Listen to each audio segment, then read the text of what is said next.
So it's currently -1 degrees, a little bit chilly, but I'm just loving this like super Christmassy kind of winter vibe with all the frost and all the autumn leaves just kind of like frozen in time. It's very beautiful, and so we're gonna film for a little bit until my hands freeze, which is probably pretty soon.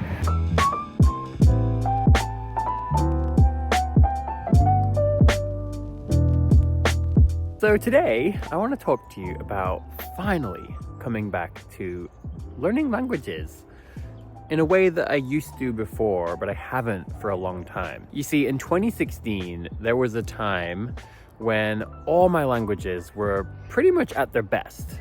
Like, I had really figured out like how to maintain all my languages, and I was still improving all of them. And back then, I just spent most of my time learning languages. And that's when I began writing my book about how to maintain languages, which was very top of mind for me at the time. But that took nearly 2 years. And immediately after that, I began building Journaly. And I have now spent close to 7 years building that foreign language journaling platform. And I've made like 200 videos during that time as well. Maybe more. Actually, I think it's like 300. It's a lot of videos. So basically, I've spent so much time building things and making stuff for language learners that I kind of had to stop most of my language learning activities. Like, I've spent 10,000 hours building Journaly. That's a conservative estimate. Those are 10,000 hours that I wasn't learning languages. And I don't regret it. I've loved every minute. But there's definitely been this piece of me, you know, that just really misses spending that time learning languages. And there are certain languages that are really special to me, like French. You know, a lot of you might remember me making content like back when I was learning French, and it was just like so special and so magical to me. There's Japanese, which was just like completely life-changing for me. And the story I have with Japanese is just magical. I mean, and it goes far beyond just learning languages. I think learning Japanese is what taught me that I could learn other things too, such as coding eventually and becoming a software engineer. So it really all started with language learning. And so in this new season, this new chapter of my life and my YouTube channel, I really want to get back to that. Now, obviously now I am pursuing filmmaking and animation and being here on YouTube full time. So that is a big thing. And I also do want to have a life. I would like to have a social life and, you know, enjoy more normal things that like most people do enjoy. I've definitely spent most of my life so far just trying to make all this stuff. And at the end of the day, the whole reason I was doing this was partially I wanted to make nice things that would help people, but I did also want to build a life for myself that would be free and flexible so that later I would have like all the time in the world to enjoy learning languages, making videos, reading books, watching films, and trains. So anyway, I think it's time. It's time that we get back to this. So as we go back inside, I'm gonna just talk to you a little bit about where my head is right now in terms of getting back to language learning. And in the next video, I'm going to tell you about a brand new language I'm learning that I'm very excited about. Really excited. I cannot wait to tell you about it. But just know, next video, new language. I would love to know in the comments, what do you think it is? Do you have any ideas? And are you excited about following me learning another language completely from scratch? Because I did document my journey into Mandarin, but not as much as I would like. So I think with this new language, I want to really document it well. So it is pretty cold. My hands are definitely starting to lose mobility, and we are going to be interrupted every 2 minutes by that train. So I think we can go inside, maybe make a nice hot cup of coffee, and let's talk about it.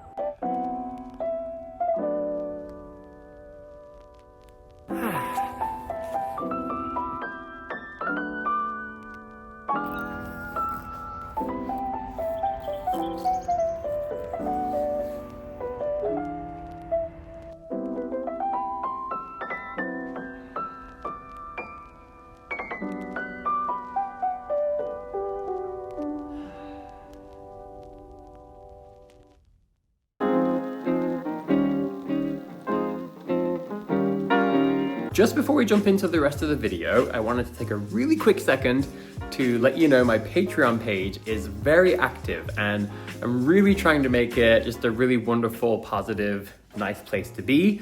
I am creating these beautiful vlogs every week where you can see really nice behind the scenes stuff from my life.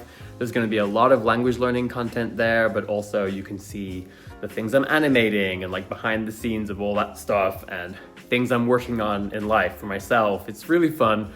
But you also get access to all the Patreon content I've made over the last like 5 years. So there's like a whole season of my secret language podcast that I made in Bristol. You get access to the secret vlogs I was creating on Patreon over the last couple of years that nobody saw here on YouTube. There's my free downloads. There's a Notion template that I built and designed from scratch. Like there's so much stuff and it's only $1, $3, or $5 per month. So please know every single person who supports me there, you really do make a difference to my life and helping me make this sustainable. I am living on savings partially right now, a lot, and that's terrifying. So every person who joins, I actually do a dance, the Patreon dance. It's really cool, trust me. And so if you're interested, the link is in the description. And now let's get back to the video. Whew, it is chilly out there. I love the feeling of like coming inside after a chilly morning walk with a hot cup of coffee in my hand. Oh. So I want to talk to you today, honestly, about not really having a plan. I think a lot of times we're kind of seeking for systems that can give us like certainty and how to plan things out and things like that. But if I'm being honest with you, I genuinely don't have a plan for how I'm gonna get back to my languages. All I know is, on this bookshelf, there are some beautiful books that I love and adore. In fact, let's take a quick look. So these books here are in Mandarin and Japanese. And then if we keep going, these ones are in Italian. This is a whole series of books in French that are extremely meaningful to me. I mean, some of these books, like Elle et Lui was the first book I ever read in my whole life in one single day. And the fact that this happened in French was just the most magical thing, and I mean, this is the last book that I was reading in French. And look at this.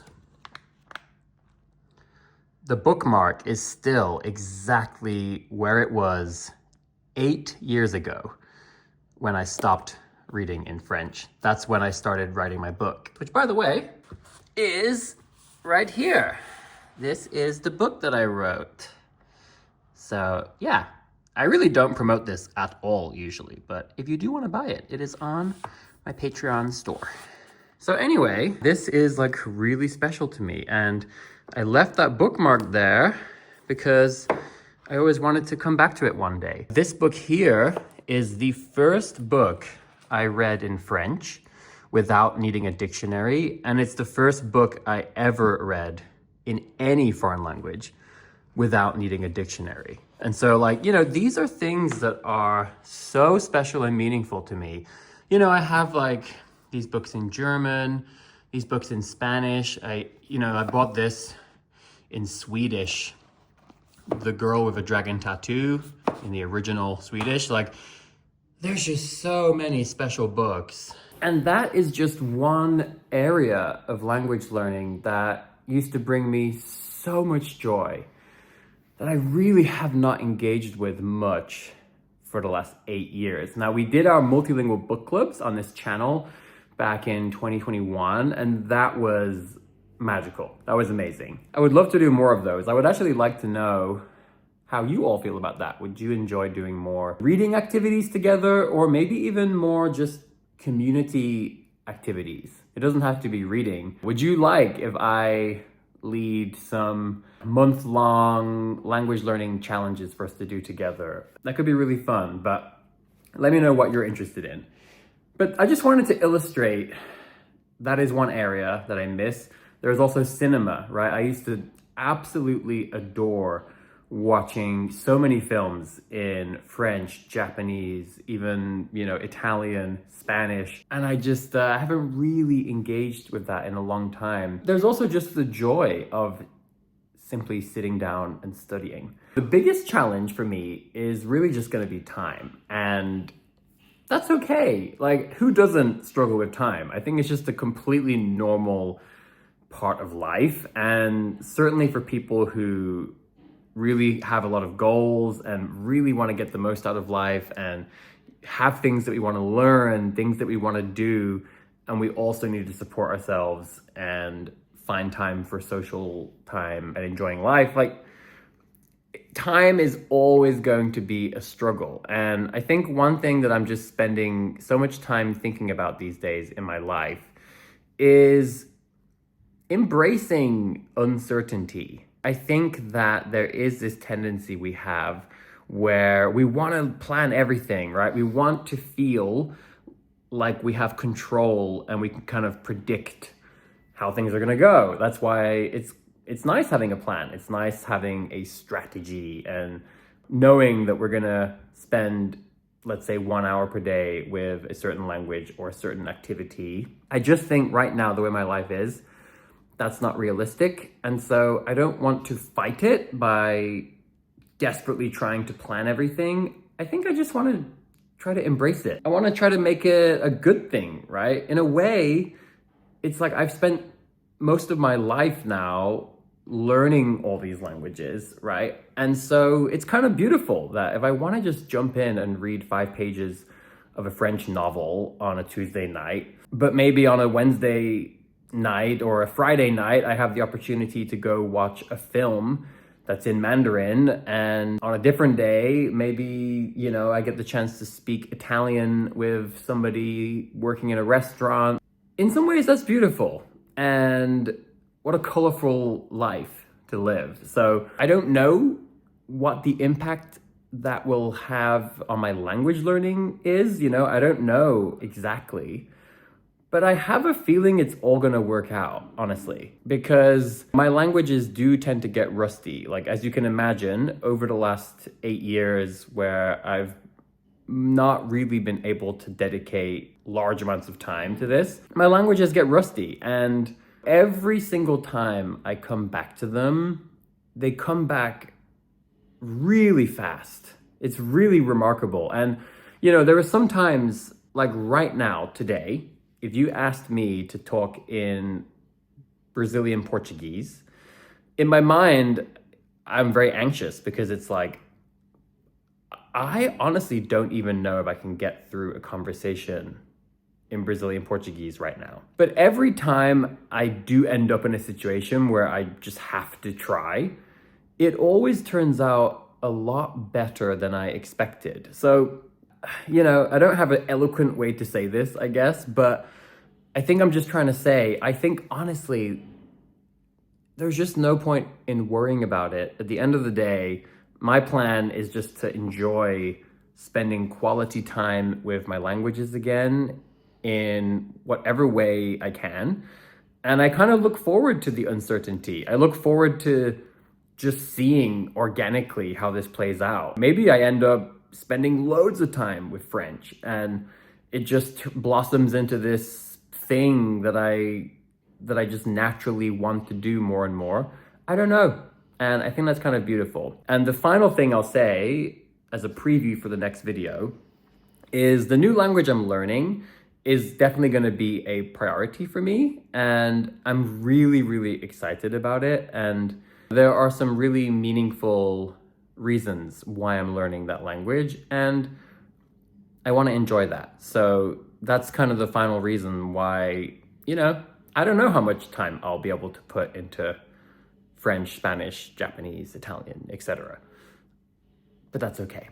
So I hope that makes sense. Maybe it's not a very satisfying message because it's not so concrete, but I would love to get your thoughts on this. I would love to know, where are you with your language learning journey? And not just language learning, other things that you're learning, right? Because I'm learning so many things as well. How are you dealing with the challenges of, making time and perhaps the challenges of uncertainty? I think it's a really cool topic that we should explore on this channel. So thanks for watching, and I will see you for the next video very soon.